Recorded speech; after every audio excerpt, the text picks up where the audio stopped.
В социальных сетях распространяются бланки заявлений об отказе от услуг регионального оператора по обращению с ТКО. Возможно ли отказаться от услуг регионального оператора? От услуг регионального оператора отказаться нельзя. С 1 ноября 2018 года региональный оператор по обращению с твердыми коммунальными отходами ООО «Ухта-Жилфонд» приступил к оказанию услуг. И в соответствии с действующим законодательством он отвечает за весь комплекс работ по обращению с твердыми коммунальными отходами на территории Республики Коми.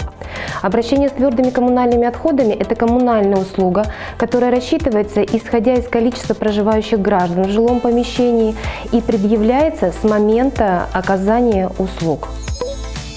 Правомерно ли начисление платы за ТКО, если человек не заключил с региональным оператором никакого договора? Правомерно.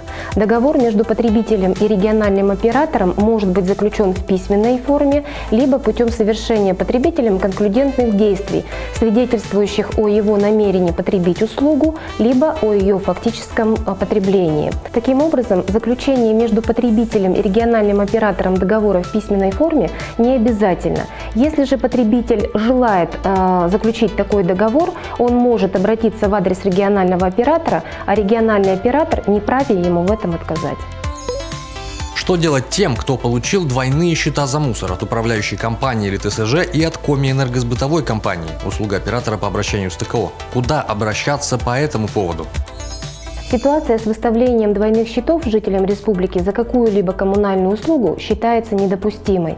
Если же это произошло, жителям необходимо обратиться с заявлением за перерасчетом в организацию, допустившую неправомерное начисление платы.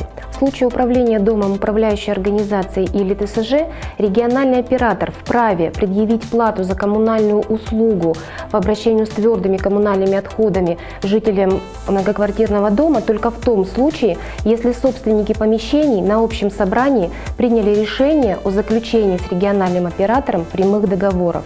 Если такое решение собственниками помещений не принималось, плату за коммунальную услугу по обращению с отходами должна предъявить управляющая компания или ТСЖ.